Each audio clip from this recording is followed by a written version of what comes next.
नमस्कार दोस्तों, मैं हूं धर्मेंद्र कुमारी और आप देख रहे हैं हरिभूमि टीवी। दोस्तों, आज के हमारे इस खास शो में हम बात करेंगे 3 कृषि कानूनों को जिनको प्रधानमंत्री नरेंद्र मोदी ने वापस लेने का ऐलान किया है उस पर, और इसके साथ एमएसपी के गारंटी कानून पर। दोस्तों, जिस देश में प्रधानमंत्री कई सारे मंचों से ये कह चुके हों कि 3 कृषि कानून किसानों के हित में हैं और उनको वापस नहीं लिया जाएगा, 1 साल के संघर्ष के बाद किसानों को ये सुनने को मिला है कि उन कृषि कानूनों को वापस लिया जा रहा है। लेकिन इसके आफ्टर इफ़ेक्ट्स क्या हैं? क्या किसानों को अब ढोल बजाते हुए घर वापस चले जाना चाहिए, या उनके सामने अब भी किसी तरह के चैलेंजेस खड़े हैं? हमारे साथ चर्चा में भाग लेने के लिए आज 2 खास मेहमान हमारे साथ जुड़े हैं जिनसे आप भली-भांति परिचित हैं।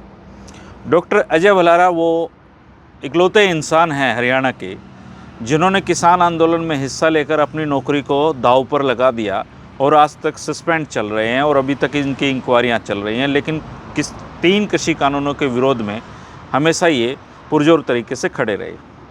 हमारे साथ दूसरे जो साथी जुड़े हुए हैं वो सतसिंह धनखड़ जी हैं। सतसिंह धनखड़ जी मेरे पत्रकार साथी हैं, टाइम्स ऑफ इंडिया, BBC और बहुत सारे संस्थानों से जुड़े हुए हैं। और ख़ास बात यह है कि किसान आंदोलन के दौरान सतसिंह जी और मैंने कई बार यात्राएं टिकरी बॉर्डर, सिंगू बॉर्डर हर जगह पे की हैं, और शुरुआत से सतसिंह जी किसान आंदोलन से, इसकी कवरेज से जुड़े हुए हैं और इसके हर पहलू को जानते हैं।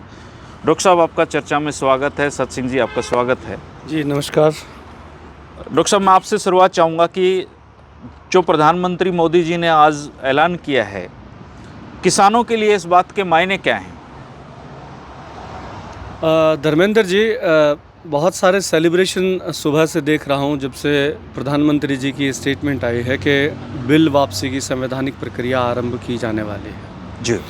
लेकिन मैं व्यक्तिगत तौर पे इसको किसानों की जीत नहीं मानता हूं। अच्छा। और इसके एक से अधिक कारण हैं। किसानों की जीत इसलिए नहीं मानता हूं कि आज़ादी के बाद से और आज़ादी के पहले भी अगर आप देखें कि 1857 से और एक म्यूटिनी के बाद जो आंदोलन की बागडोर रही वो खासकर किसानों के हाथ में रही। बड़े बड़े विद्रोह, जिसको मोपला विद्रोह या आपका चंपारण सत्याग्रह ले लीजिए, इस तरह के आंदोलनों से होते हुए मोटे तौर पे जो आज़ादी का आंदोलन है वो किसानों ने लड़ा। लेकिन अभी तक 5 जून 2020 तक जो किसान की लड़ाई है वो निरंतर चलती रही, और किसान के ऊपर जो एट्रॉसिटीज़ हैं, ज़्यादतियाँ हैं और किसान की जो बदहाली है वो अब तक चल रही है जी। बेशक से प्रधानमंत्री ने अपनी एक स्टेटमेंट से ये जताया हो कि उन्होंने एक एक्ट जो लाने का प्रयास किया था, किसानों ने इसका विरोध किया, वो वापस आ गया, लेकिन किसानों को 1 पैसे नए पैसे का भी लाभ इसके बिल के वापसी जाने से नहीं होने वाला है। जी। एक चीज़।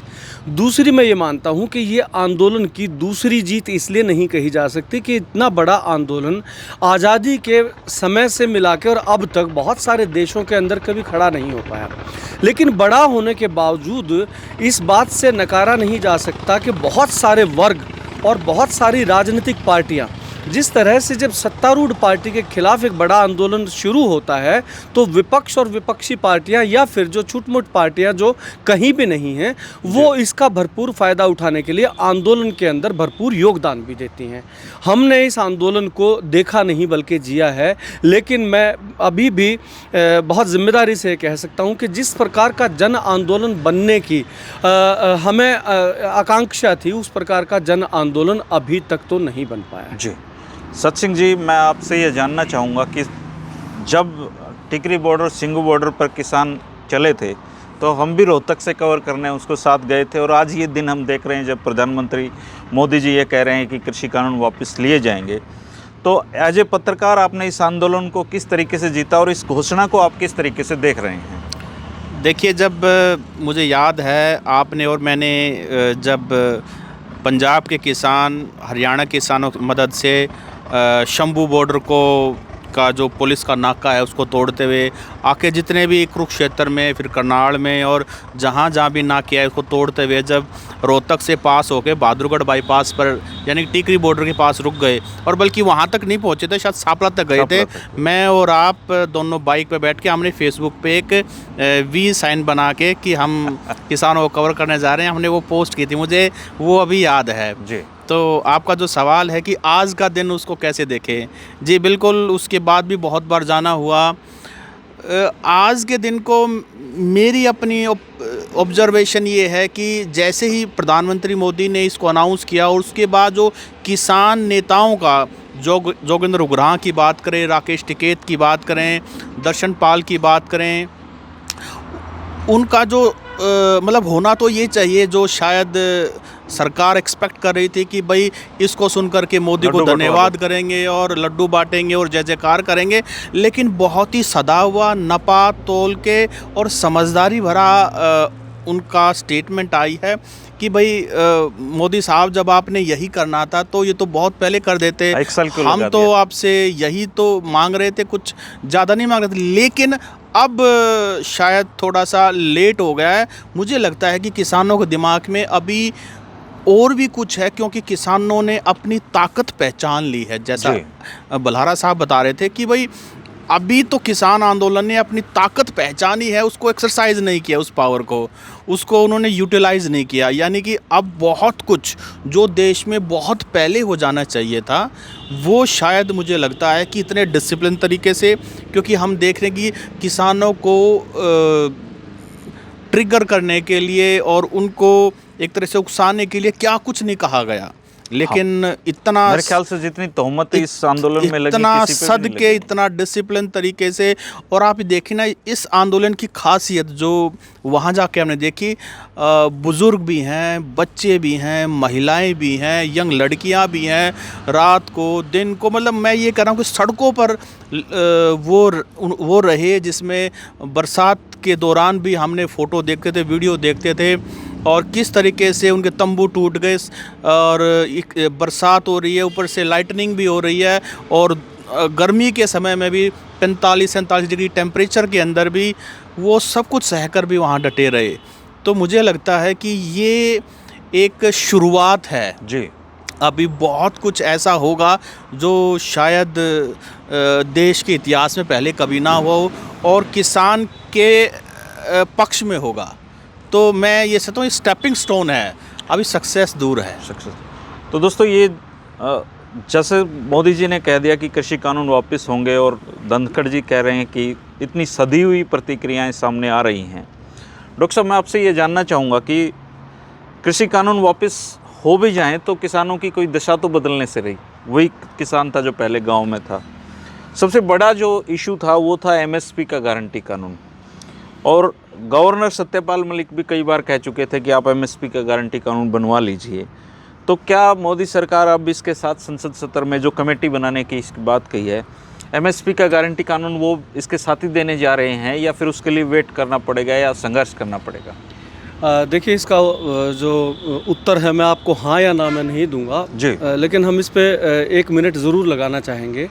लोगों को खासकर ये समझना होगा, और किसानों को तो बहुत, किसान नेताओं को तो बहुत ज़िम्मेदारी से समझना होगा कि आंदोलन शुरू हुआ तब जिस MSP की मांग थी वो MSP चोला बदल चुका है। अच्छा, उसमें अमेंडमेंट हुआ है? कहने का तात्पर्य ये है कि कोरोना काल के अंदर बहुत सारे इस तरह की और भी चीज़ें लाएगी, लेकिन फ़िलहाल जो कृषि से जुड़ी बात हम कर रहे हैं तो MSP के जो खरीद के नॉर्म्स और स्टैंडर्ड्स थे उनके अंदर बहुत सारे बदलाव किए गए, और बदलाव होने से क्या फ़र्क पड़ता है। और मलिक साहब, जो गवर्नर साहब माननीय कह रहे थे कि MSP ले लो, इस बात का भी मैं जवाब देना चाहूँगा कि उसका तात्पर्य क्या था।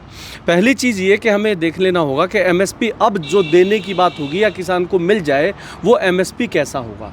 आप ये जानते हैं कि हरियाणा में, पंजाब में और ख़ासकर पश्चिमी उत्तर प्रदेश के अंदर इसमें हमें पानी प्रचुर मात्रा में उपलब्ध है। तराई का इलाका, तराई का इलाका है, और यहाँ पे जो 2 मुख्य चावल और गेहूँ जो 2 फसलें हैं, इनके अंदर जो नमी की मात्रा है वो 14 से 17% के आसपास औसतन रहती है जी। इसी तरह से आप भुरली की मात्रा का स्टैंडर्ड देखें, इसी तरह से आप उसके कलर का स्टैंडर्ड देखें, उसके अंदर रेत कितना है उसका स्टैंडर्ड देखें। इन सभी स्टैंडर्ड्स को इसी दौरान बिना कोई हो हल्ला किए सरकार ने चुपके से बदल दिया। कुछ लोग जो मेरे जैसे कानून में रुचि रखते हैं उन्होंने उसको पढ़ा है, लेकिन आम जन को अभी नहीं पता है।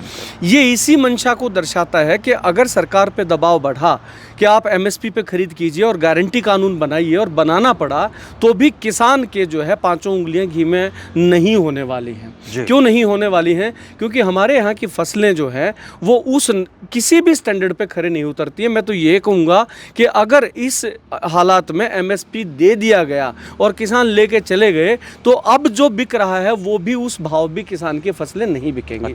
और यही मैं बहुत जिम्मेदारी से कहना चाहता हूं, कुछ लोगों को बुरा लग सकता है कि माननीय गवर्नर साहब जो है 1 साल से 2-3 बार स्टेटमेंट दे चुके हैं, ऐसा भी लगा कि सरकार के खिलाफ बोल रहे हैं। खासकर मोदी जी और शाह का नाम लेके कहते हैं कि मैंने उन्हें बहुत समझा लिया, लेकिन इसमें हमें जो है आंख मूंद के विश्वास करने के बजाय चौकन्ना रह के और इंतज़ार करने की ज़रूरत है, क्योंकि इस तरह के प्रयास सरकारें करती हैं। और ये सरकार खासकर ऐसे आदमी को ज़रूर लाना चाहेगी जो किसानों का दिल जीत ले और किसानों के साथ धोखे में सरकार की तरफ खड़ा हो। अब मैं दूसरी बात आपको ये कहना चाहता हूँ कि ये एमएसपी मिलेगा कि नहीं मिलेगा।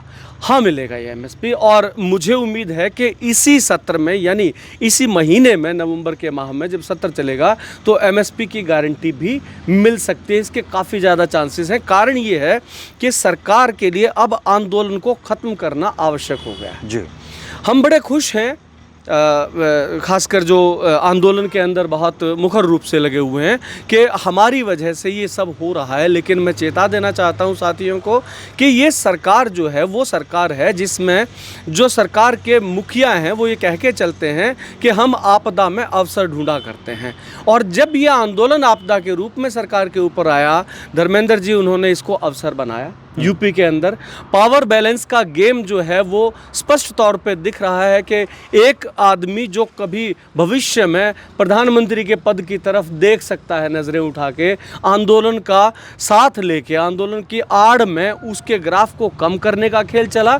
और जब वो बैलेंस होता हुआ दिखा तो प्रधानमंत्री जी ने देखा कि अब आंदोलन के समाप्ति की घोषणा करके बाकी जो बचे हुए लोग हैं जो विरोध में हैं उनके वोट भी भाजपा की तरफ कर लिए जाए। बहुत गहरी बातें आप कर रहे हैं, लेकिन हमारा जो फोकस है वो इस पे रहेगा कि जो आने वाला रोड मैप है इस आंदोलन का वो क्या करेंगे। सत सिंह जी, 1 साल कवर करते हुए तो आपको क्या लगता है किसानों में और आंदोलन का कोई मादा बचा हुआ है क्या, या फिर अब उनका भी धैर्य जवाब देने लगा था?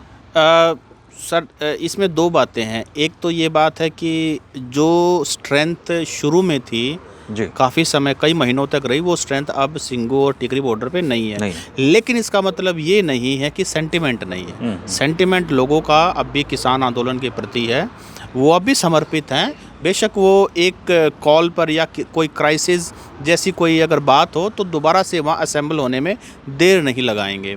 तो लोगों का सेंटिमेंट है, नंबर ना हो बेशक। अच्छा, दूसरी बात की जो आपने अभी पूछा कि अब इसका आगे क्या होगा, तो मुझे ये लगता है कि किसानों के लिए सबसे बड़ा चैलेंज जो सरकार महसूस कर रही है, ट्रस्ट डेफिसिट। बेशक प्रधानमंत्री जैसे बड़े ओहदे पे बैठे व्यक्ति ने कहा, लेकिन अभी भी लोगों को भरोसा नहीं है। कहीं ना कहीं रूलिंग गवर्नमेंट ने एक ट्रस्ट डेफिसिट क्रिएट कर दिया है। और पहला पड़ाव तो यही होगा कि जब सरकार जो विंटर सेशन लगेगा और उसमें इसको रिपील कर देंगे तो एक स्टेप तो सरकार लोगों के नज़दीक आएगी। दूसरा, जैसा डॉक्टर बुलारा ने बताया कि भाई ये इसी महीने के अंदर जो लीगल एमएसपी की गारंटी वाला कानून है उसको भी इंश्योर कर देंगे, इम्प्लीमेंट कर देंगे, तो सरकार दूसरा स्टेप उसके नज़दीक आ जाएंगी। लेकिन किसानों की जो आपने जहाँ से शुरुआत किया, क्या इससे किसानों की दिक्कत हल हो जाएंगी? मुझे लगता है कि ये तो सरकार का पार्ट हो गया, लेकिन कहीं ना कहीं किसान अब जाग चुका है। कैसे? मान लीजिए अब ये इस आंदोलन ने एक जो बड़ी चीज़ क्रिएट कर दिया है, जो ब्रदरहुड दोबारा से रिवाइव कर दिया है। खास करके हरियाणा, पंजाब और वेस्टर्न यूपी में अगर रोहतक में कोई प्रोटेस्ट होता है तो उसका इफेक्ट बरनाला में भी दिखेगा, उसका इफेक्ट मेरठ में भी दिखेगा, उसका इफेक्ट संगरूर में भी दिखेगा। ये अगर वहाँ कुछ बड़ा होता है तो ये सब जगह किसान वहाँ दोबारा से वहाँ खड़े हो जाएंगे। Union- तो ये एक जो चीज़ आफ्टर क्रिएट इम्पैक्ट करे, बहुत लंबा चलेगा। हाँ, ये काफ़ी समय तक रहेगा और दोबारा से एक, बेशक कोई सिख है, कोई जाट है, कोई किसी कम्युनिटी से है, लेकिन किसानी के नाम पे इकट्ठा हुए और किसानी का अगर मुद्दा दोबारा से उठेगा, कोई इशू होगा, अब वो आसान नहीं। एक वो समय था जब चौधरी देवीलाल के, मतलब जब चौधरी देवीलाल का राइज हो रहा था तो नहीं। लोग डरते थे रेस्ट हाउस में जाने से या डीसी के सामने जाने से। उन्होंने उनका डर खोल दिया, उन्होंने बताया कि आप जा बताया। सकते हैं। तो मुझे लगता है कि इस आंदोलन ने उसको थोड़ा सा और मोटिवेट आगे लेके किया, गए। किसानों को और स्ट्रेंथन किया है कि आप अगर आवाज़ उठाओ तो ऐसा नहीं है कि आपकी आवाज़ कुचल दी जाएगी, टाइम लग सकता है, लेकिन और अगर मोदी साहब झुक गए तो बाकी जो ब्यूरोक्रेसी है और जो बाकी स्टेट आप- गवर्नमेंट है, मुझे लगता है कहीं मेलो डाउन मैसेज चला करेंगे। जाता है उनका। हाँ, मैसेज एक गया है। डॉक्टर साहब, जिस एमएसपी गारंटी कानून की बात हम कर रहे हैं और जिसको कोरोना काल में आप जिस अमेंडमेंट की बात कर रहे हैं रूल्स में, तो जो संयुक्त किसान मोर्चा के जो मेंबर हैं, जो सरकार से बातचीत करते हैं, सरकार तक अपनी बात पहुंचाते हैं, उनमें से कितने के लोगों को इन चीज़ों की जानकारियां हैं और वो कितना अवेयर हैं कहीं ये एमएसपी गारंटी कानून मिले और ऐसा मिले जिसका कोई फ़ायदा भी ना हो? देखिए, मैं नाम तो किसी का नहीं ले सकता हूँ और लेना उचित भी नहीं है, लेकिन आप ये देखिए कि जो 40 आदमी हैं उनमें करीब करीब 8 या 10 आदमी ऐसे हैं जो अवेयर हैं इसके प्रति और जो भिन्न भिन्न मंचों पे मीटिंग्स के अंदर इस बात को उठा रहे हैं मुख्य रूप से कि एमएसपी लेते टाइम हमें इन चीज़ों का ध्यान रखना है। जी। लेकिन अभी अवेयरनेस की और ज़रूरत है और हम जैसे लोग जो फील्ड में ज़्यादा रहते हैं, आम पब्लिक को बिल्कुल हाँ, जानकारी नहीं। हम कोशिश कर रहे हैं कि लोगों को इसके बारे में ज़रूर चेताएं कि आपका एक स्टेप अभी पूरा होने वाला है, लेकिन दूसरे स्टेप जो कि मुख्य चीज़ थी, देखिए कानून तो 5 जून 2020 को आए और कानून चले गए। ये इसी तरह की चीज़ है कि एक शराबी भरी बोतल को कह दे तुमने तो अभी मेरा नुकसान नहीं किया, तो कानून ने अभी नुकसान नहीं किया था, भविष्य का नुकसान रोक लिया है। हालांकि जो असली फ़ायदा, जो असली मांग है वो एमएसपी की मांग है। इसमें एक चीज़ और जोड़ना चाहूँगा, जो आपका पहला सवाल था, मैं जवाब बीच में देना चाहता था लेकिन आप सवाल दूसरी तरफ चले गए थे सत्सिंह जी के पास। मैंने 2 चीज़ें कही कि किसान को फ़ायदा नहीं हुआ है, लेकिन इसका मतलब ये नहीं है कि देश को फ़ायदा नहीं हुआ है। आप ये देखिए कि रूसी क्रांति के बाद एक जो साम्राज्यवाद और समाजवाद के बीच की जो लड़ाई थी, या पूंजीवाद और समाजवाद के बीच की लड़ाई थी, उसमें बहुत ही खूनी क्रांतियाँ होने के बाद बदलाव आए थे और उसके इफ़ेक्ट कई दशकों तक जो है वो देखने मिले। अब जो ये लड़ाई चल रही है, जो किसान आंदोलन चल रहा है, इसका सबसे बड़े फ़ायदे के रूप में ये देखता हूँ कि जो सर्वहारा वर्ग है उसको आज दोबारा ये संबल मिला है कि हाँ, इनसे लड़ा जा सकता है और लड़ के जीता जा सकता है। दूसरी चीज़ मैं इसमें ये फ़ायदा देखता हूँ, एक सत्सिंह जी ने कहा कि भाईचारा बढ़ा है, दूसरी तरफ महिलाओं का योगदान लगभग आंदोलनों में नगण्य हो चुका था आज़ादी के बाद, इसमें मुखर रूप से सामने आया है। और आप अब देखें, जहाँ पे लाठीचार्ज या इस तरह की मंशा आपको पुलिस की, प्रशासन की दिखाई देती है, तो महिलाएं उनके सामने पंक्ति बना के खड़ी हो जाती हैं। ये बहुत बड़ी देन इस आंदोलन की है।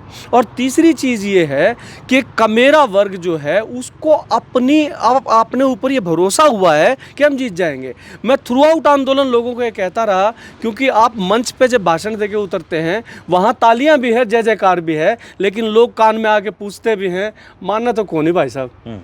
ये विश्वास जो खोखलापन अंदर था कि हम कर तो रहे हैं, लेकिन और जब ये विश्वास डगमगा जाए तो जीत मुश्किल हो जाती है। तो इस जो स्टेटमेंट जो आज प्राइम मिनिस्टर ने दी है, इस स्टेटमेंट से वो जो है वो 200-300% राइज करेगा कि अरे हम तो जीत सकते हैं।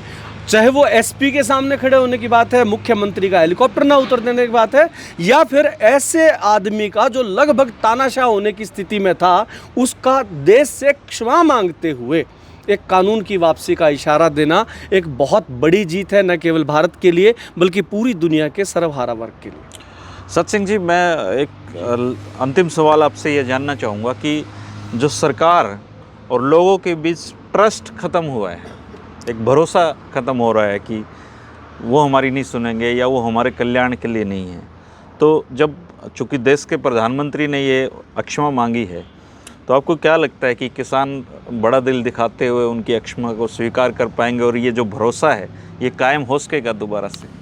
सर देखिए, हर 5 साल बाद इलेक्शन होता है और कांग्रेस ने गलती की थी और लोगों ने उसको सजा दी, पावर से बाहर कर दिया। अब भारतीय जनता पार्टी की सरकार है, सेंटर में भी और हरियाणा में तो स्टेट में भी है, इन्होंने गलती की है। गलती तो सभी करते हैं, लेकिन गलती करने के बाद मुझे लगता है कि अब थोड़ा सा वो कहता ना कि जो पंजा है उन्होंने थोड़ा ज़्यादा दबा दिया।